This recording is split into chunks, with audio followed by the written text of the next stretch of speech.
The rain hadn't stopped since morning. It poured over the grand Whitlock mansion, like a curtain between the world outside and the secrets buried within. Inside, the marble floors gleamed, the chandeliers sparkled, and yet there was a strange stillness in the air, like the house itself was holding its breath.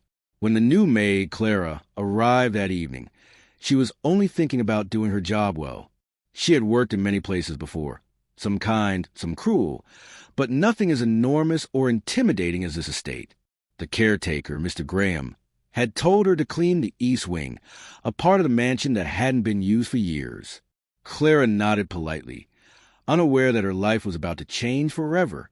As she walked through the long, echoing hallway, her footsteps bounced softly off the walls. The portraits that lined the corridor seemed to watch her, faces of the Whitlock family through generations, frozen in oil and gold frames.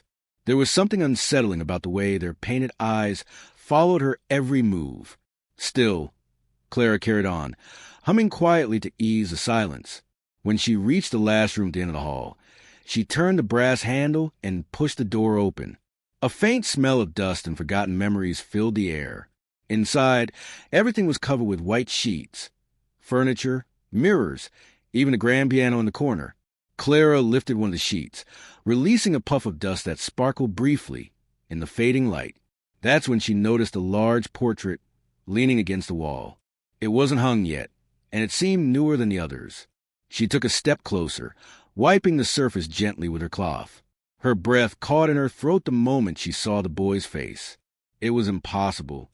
The boy in the portrait had the same deep brown eyes, the same faint scar on his chin, the same quiet smile she remembered from years ago. Her hands began to tremble. She whispered without realizing it, That's him." Tears filled her eyes as the memories flooded back. The orphanage, the laughter in the courtyard, the little boy who used to sit by the window and talk about how one day he'd find his family. Clara had cared for hundreds of children in her time at the orphanage, but that boy, she could never forget him. He was special. He was the one who disappeared one stormy night and was never seen again. Her voice cracked as she called out for Mr. Graham, but no one answered. The mansion felt suddenly colder, heavier. The faint sound of a piano note drifted from somewhere deep within the house, even though no one was supposed to be playing. Clara's eyes darted around the room, her heart pounding. She turned back to the portrait and noticed something she hadn't before, a small signature at the bottom, almost hidden by the frame. It wasn't the artist's name. It was a single word, written in a child's shaky handwriting. Her lips quivered as she read it aloud. Clara. The cloth slipped from her hands and fell to the floor. She stepped back, staring at the portrait as if it might come to life. Outside, thunder rolled across the sky, shaking the windows. Somewhere in the distance, a door creaked open. Clara whispered through her tears, "Sir, the boy lived with me in the orphanage." And that was when she heard a voice behind her say, very softly, "I know." Clara froze. The voice behind her was calm, almost too calm, yet it carried a weight that made her spine stiffen. Slowly, she turned around. Standing in the doorway was Mr. Graham, the caretaker. His expression was unreadable, neither surprised nor angry, but watchful, like someone who had seen this moment coming. For a long second, neither of them spoke. The ticking of an old clock in the corner was the only sound between them. Finally, Clara found her voice. You knew him?" she asked, wiping her tears quickly, trying to steady her shaking hands. Mr. Graham stepped into the room, his boots making faint thuds on the dusty floor. He looked at the portrait quietly, then sighed, the kind of sigh that carried years of unspoken stories.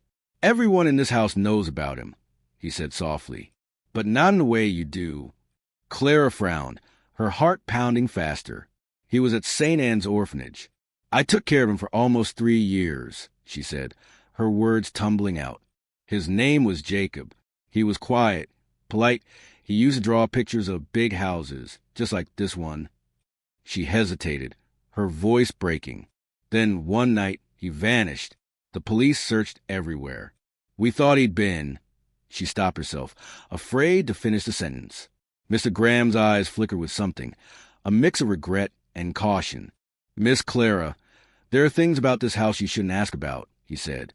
Sometimes the past finds its way back when we disturb what's meant to stay buried. Clara shook her head, refusing to back down. No, you don't understand. That boy was like family to me. If he lived here, if this is really him, I need to know what happened. Mr. Graham didn't reply. Instead, he walked to the window and pulled aside the heavy curtain. The rain had slowed to a drizzle, and the gray light revealed the overgrown garden outside.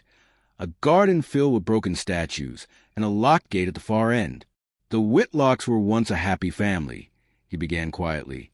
But after their son arrived, things changed. The lady of the house stopped hosting gatherings. The staff kept leaving one by one. Some said they heard strange noises at night. Others claimed to see lights in rooms that were supposed to be empty. He paused, turning back toward her. And then, one morning, the boy was gone. Just like that. Clara's chest tightened. Gone, she whispered. Mr. Graham nodded. They searched the grounds, even drained the pond. But he was never found. The master never spoke of it again. Eventually, he closed this wing of the mansion, said it was cursed. The word lingered in the air. Clara looked at the portrait again. Jacob's gentle eyes seemed almost alive under the flickering light. But why my name? She murmured. Why would my name be written there? Mr. Graham didn't answer. His face had grown pale. Before Clara could press him, a faint thump echoed from the ceiling above them.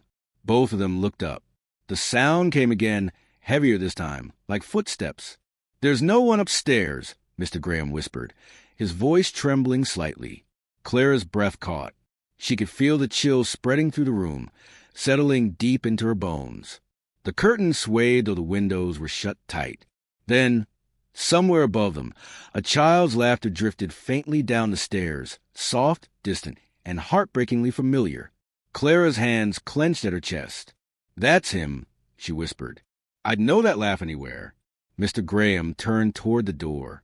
Miss Clara, he said in a low, urgent tone, whatever you think you heard, don't go looking for it. This house remembers more than it should. But Clara couldn't move. Her eyes were fixed on the staircase outside the room, where a faint shadow seemed to be standing, small, still, and watching her. Clara's eyes stayed fixed on the shadow at the top of the staircase. For a heartbeat, it didn't move, just stood there, still as a painting, before slowly slipping out of sight. The faint sound of small footsteps followed, creaking across the upper floor, then fading into silence. Her throat felt dry, her pulse quick and uneven. Mr. Graham, she whispered, someone is up there. He didn't answer right away. Instead, he reached for the old lantern by the wall, his hand trembling slightly as he lit it. The flame flickered weakly, throwing long shadows across the hallway. Miss Clara, he said quietly, whatever's walking in this house isn't supposed to be. Clara stepped closer, her voice shaking. But you heard it too. That wasn't just my imagination. I did, he admitted, and that's exactly why we shouldn't follow. But Clara couldn't stop thinking about Jacob, his small hands clutching his sketchbook, his curious eyes always filled with questions. She had promised him, years ago, that no matter what happened, she'd never let him feel alone again. That promise echoed in her mind now. She couldn't turn her back. Ignoring Mr. Graham's warning, she picked up a lantern and started toward the stairs. Each step groaned under her feet, as if the mansion itself was resisting her. Dust rose in the air, catching the glow of the light. Mr. Graham followed reluctantly, muttering prayers under his breath. The hallway upstairs was colder, dimly lit by the faint moonlight seeping to the tall windows. Doors lined both sides, some slightly ajar, some locked.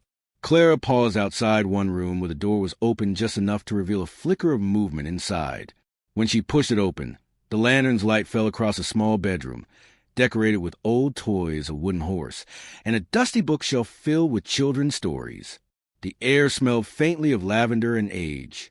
On the desk by the window sat a sketchbook. Clara's breath caught as she recognized it instantly. The same one Jacob used to carry everywhere. She picked it up gently, her fingers tracing the worn cover. When she opened it, the first few pages were filled with the same innocent drawings, houses, trees, faces of children at the orphanage. But as she flipped further, the sketches grew darker. The house appeared again and again, drawn from different angles. Sometimes there were figures in the windows, blurred, shadow-like forms with hollow eyes. And on the last page, there was a drawing of her, Clara, standing in the very hallway they were in now. Her hand trembled as she turned toward Mr. Graham. These drawings, he made them before he disappeared. How could they be here? Mr. Graham's face had gone pale. The master brought the boy here after adopting him. He said Jacob had a gift. He could see things before they happened. But the boy grew frightened of his own drawings. Said someone in the house was watching him through them. Clara's voice dropped to a whisper. Someone. Mr. Graham nodded slowly. He said there was a man who never spoke, only stood in the mirror behind him. A sudden wind slammed the window shut, making them both jump. The lantern flickered, and for a moment, the reflection in the cracked mirror beside the bed seemed to move, a faint outline of a child standing just behind Clara. She spun around, but there was no one there. Her heart pounded as the silence thickened again. Mr. Graham, she said, barely able to speak, I think this house is trying to show us something. Maybe Jacob isn't gone. Maybe he's... A loud crash interrupted her, coming from the floor below. Both of them froze. Then, from somewhere deep inside the mansion, a voice called softly, almost pleading, Clara, help me. Mr. Graham's lantern shook in his hands. That's his voice, Clara whispered, tears welling in her eyes. Mr. Graham swallowed hard, his voice trembling. Miss Clara, you must understand. If that boy's spirit still walks this house, it's because he never found peace. And if he's calling for you, it means he remembers. Clara's hand tightened around the sketchbook. The house creaked again, the lights flickering as if reacting to their presence. Somewhere in the distance, a door slowly opened, the sound echoing to the hallways like a warning. She took a shaky breath. Then I have to find him, she said quietly. Mr. Graham looked at her with fear in his eyes. And what if he's not the only one waiting? The air in the mansion grew heavier with every passing second. Clara could feel it pressing against her chest, thick and suffocating, as if the house itself was alive and listening. The faint echo of Jacob's voice still lingered in her ears, soft but desperate. She held the sketchbook tightly against her chest as she stepped toward the staircase again, the lantern's light trembling in her hand. Mr. Graham followed close behind, though every step he took seemed reluctant, his fear visible in the lines of his face. When they reached the grand foyer, the chandelier above them swayed slightly, though there was no wind. The portraits on the walls seemed darker now, their eyes shadowed, their smiles twisted by the flickering light. The sound had come from the west wing, a part of the house even older in the east, sealed off for decades. Clara hesitated at the archway leading into that section. The smell of dust and old filled the air, and the faint outline of cobwebs shimmered across the doorway like a warning. We shouldn't go in there, Mr. Graham muttered, his voice barely audible. That part of the house, it's where they found the first sign something was wrong. Clara turned to him, her eyes wide. What do you mean? He hesitated, then whispered. The boy used to draw something, a door that didn't exist. The master ordered the wall broken to prove it was just a child's imagination.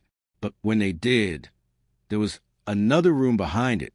No one knew it was there. A cold shiver ran down Clara's back.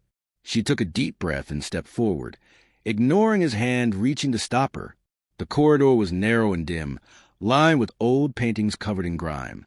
Each one seemed to depict the same room from a different angle, a room with a single window and a figure standing near it. The deeper they went, the colder it became. The floor creaked beneath them, and faint whispers seemed to drift from the walls themselves. Clara stopped when she reached the end of the hallway. There, half hidden behind torn wallpaper, was the outline of a door. Faded drawings surrounded it. Childish sketches done in charcoal and pencil. Trees, stars, and the same small figure standing in the middle of them all.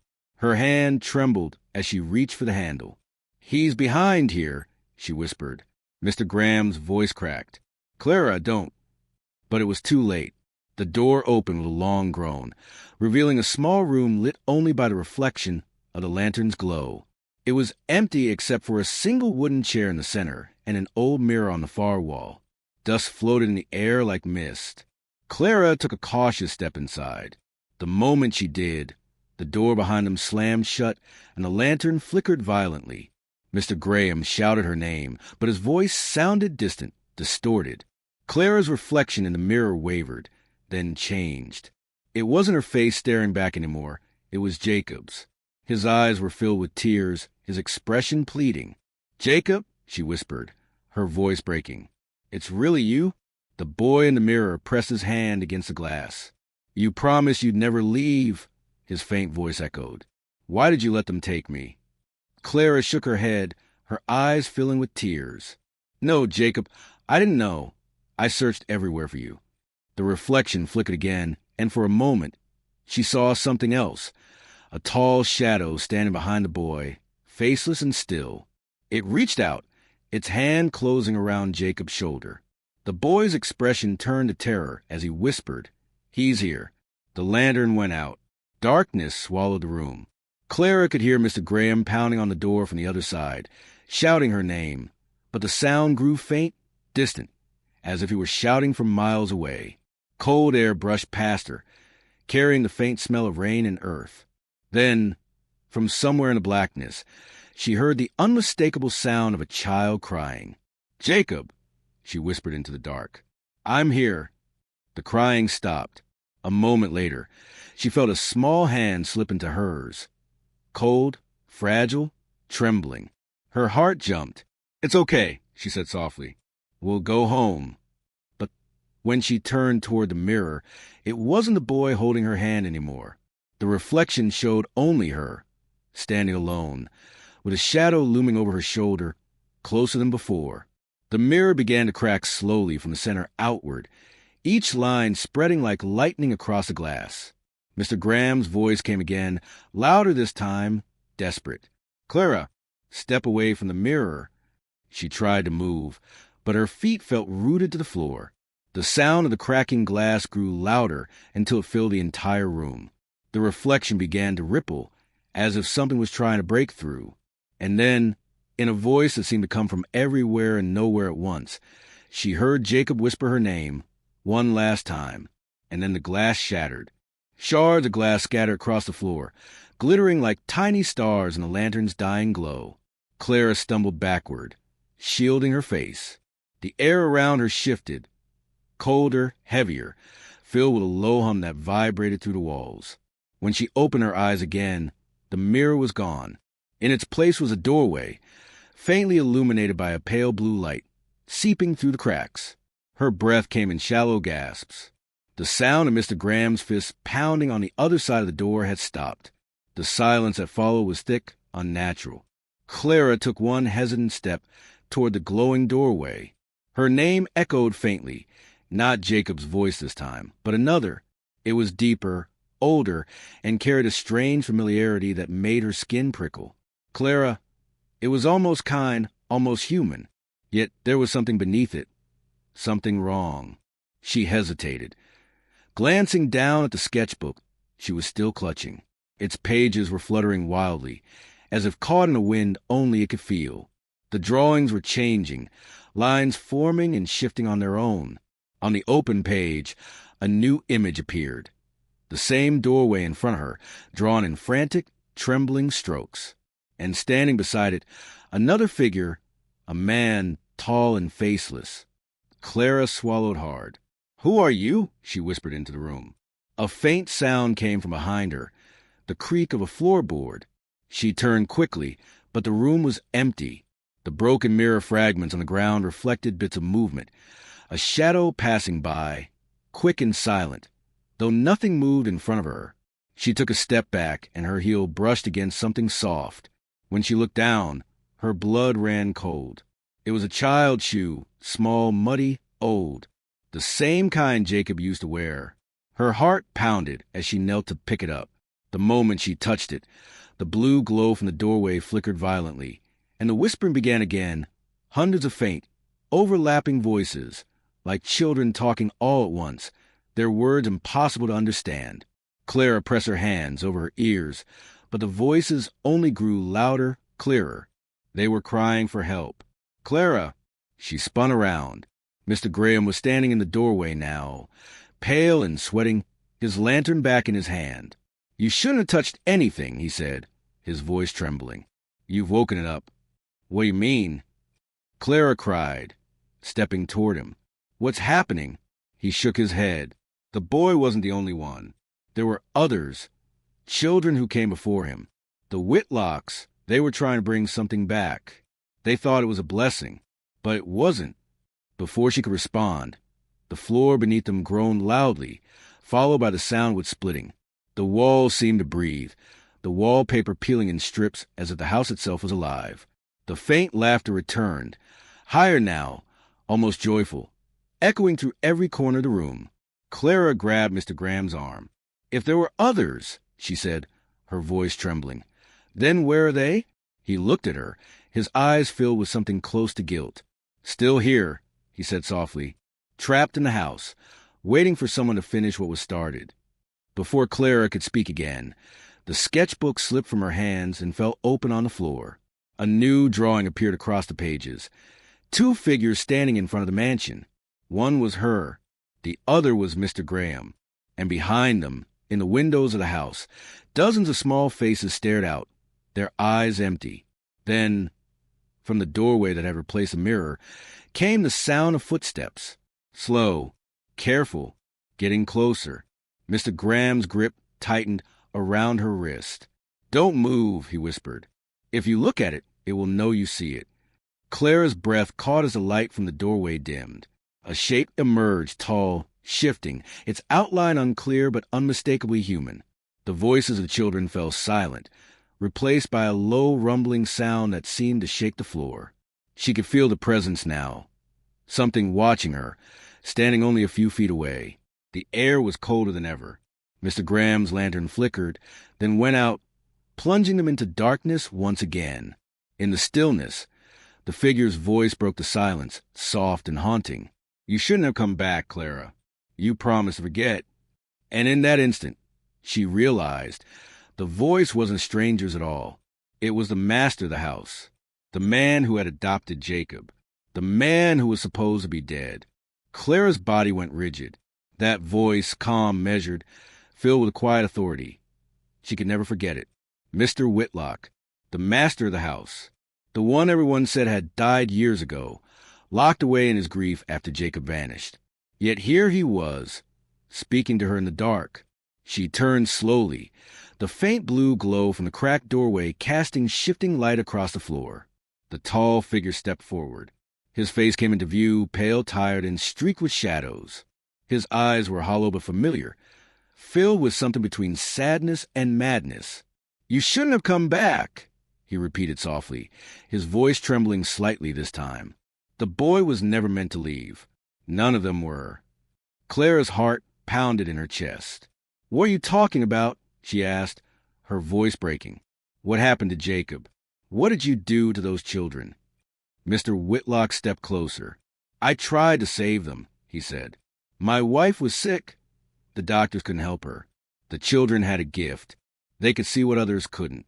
We thought—" He stopped, his hand shaking. "We thought if we could harness what they saw, maybe we could reach beyond this world. Maybe bring her back." Mr. Graham's voice trembled as he spoke from beside Clara. "You used them," he said quietly. "You made them part of your ritual." Whitlock's expression darkened. "I gave them a home. I gave them purpose." His voice echoed through the hall, the walls vibrating with his anger. But the boy, Jacob, he was different. He saw too much. He tried to warn the others. He turned his gaze toward Clara. "And you told him to believe in hope, to run. And when he did, he doomed them all." Clara's breath caught. "No!" The blue light flared brighter, flooding the room. The air pulsed with energy, and the drawings scattered across the floor began to move, lines twisting into shapes, faces forming out of the pages. Dozens of children, faint and ghost-like, appear around them, their eyes glowing softly. Clara's tears fell as she whispered their names, names she remembered from the orphanage. Jacob stood among them, his expression gentle, calm. "It's not your fault," he said softly. His small hand reached toward her. You came back, just like you promised. Whitlock's voice rose again, frantic now. No, you can't take them. They're bound to this house. He reached toward the boy, but the ground shook violently beneath them. The glow spread to the walls, cracking them like old glass. Clara dropped to her knees, clutching Jacob's sketchbook. She opened it to the first page, the drawing of the mansion surrounded by stars, and pressed her hand over it. You can go home now, she whispered. All of you. The light exploded outward, filling the entire house. The voices of the children rose together, echoing like a song carried on the wind. When the brightness faded, the room was empty. The doorway was gone. The air was still. Clara blinked, struggling to see. The mansion around her was silent again, the cold replaced by a strange, gentle warmth. Mr. Graham was still beside her, breathing heavily, his face pale but alive. It's over, he whispered. Clara looked down at the floor. The sketchbook was closed, its cover still warm to the touch. But as she turned it over, she froze. There was a new drawing on the back. It showed the mansion again, perfectly drawn, except this time there were two figures standing in front of it, a man and a woman, Mr. Graham and her. And in the upper window, a small boy waved. Tears filled her eyes as she smiled faintly. Goodbye, Jacob. But just as she stood, a faint sound echoed from the staircase, the familiar creak of footsteps. Slowly, she turned toward the sound. There, on the lowest step, sat Jacob's sketchbook, the one she was holding only seconds ago. It was open now, its pages turning on their own. Mr. Graham stared at it, his face draining of color. Clara, he whispered, if the book's there, then what are you holding? Clara looked down slowly. The sketchbook in her hands was no longer paper and ink. It was old, cracked, and warm like living skin, pulsing faintly beneath her fingers. The final page turned by itself, revealing one last drawing, her own face, staring back in terror. Before she could react, the candles flickered out, and the door behind them creaked open. A child's voice, soft and distant, drifted through the hall. Miss Clara, we're not gone yet. The rain finally stopped some time before dawn. The first rays of sunlight crept through the mansion's shattered windows, casting long golden streaks across the soaked floors. Richard stood by the front door, exhausted but alive. The storm had washed away the night's horror, yet its memory lingered in every corner of the Whitmore estate. Emma sat on the couch with the twins, still clinging to her. Their eyes were red and tired, but there was a calmness in them that hadn't been there before. The nightmare was over, or at least that's what they hoped. When the police arrived, the house looked almost unreal in the morning light. The chandelier that once sparkled now hung crooked, dripping water onto the marble floor. Officers moved carefully through the rooms, collecting evidence, their expressions heavy with disbelief. Richard spoke quietly, explaining everything he could, though some parts, like the voice and events and the flickering lights, still didn't make sense even to him. Emma didn't say much. She just held the twins close, whispering softly to keep them calm. One of the officers found the old documents in Mrs. Derns's quarters, letters, photographs, and newspaper clippings revealing a decades-long obsession with the Whitmore family. The truth was stranger than they expected. Mrs. Derns had once been a nanny to Richard's late mother when she was a child. After a tragic accident in the house years ago, she was dismissed, but she never moved on. She watched the family from afar, returning under a new name to make things right. Her mind, however, had long been trapped in the past, unable to separate guilt from reality. Hearing it made Richard's chest tighten. For years he believed the mansion carried a curse. Strange things always happened there, but now he understood it wasn't ghosts or spirits. It was a broken woman haunted by her own regrets. Emma listened quietly, her fingers brushing to the twins' hair, as if grounding herself in the present. For the first time in a long while, she didn't feel afraid of the house anymore. When the officers finally left, silence returned to the mansion, but it was different now. Peaceful, not heavy. Richard walked to the halls one last time, picking up fallen picture frames and straightening what he could. He stopped by the nursery, where the twins' toys lay scattered across the floor. Sunlight poured in through the window, illuminating the small handprints on the glass. He smiled faintly. "We're going to be okay," he whispered, almost himself. Outside, the garden glistened under the morning dew. Emma stepped out with the twins, breathing in the cool, clean air. The world felt new again. Richard joined her, and for a moment, they just stood there, listening to the quiet hum of birds returning after the storm. Everything that had happened felt distant, almost like a bad dream fading with the daylight. Later that afternoon, as they packed to leave the mansion behind for good, Emma found something tucked inside one of the twin storybooks. A photograph of Mrs. Derns holding a baby in her arms. On the back, in faded ink, were the words, "For the family I could never protect." Emma looked at it for a long time before setting it down gently. "Maybe she wasn't evil," she murmured. "Just lost." Richard nodded. "Sometimes the past doesn't want to hurt us," he said quietly. "It just wants to be remembered." They closed the doors of the mansion for the last time as the sun dipped low on the horizon. The house stood tall and still, no longer whispering, no longer hiding secrets. It will remain part of their story, a reminder that even in darkness, truth has a way of finding light. As they drove down the long gravel road, the twins fell asleep in the back seat, their small faces peaceful.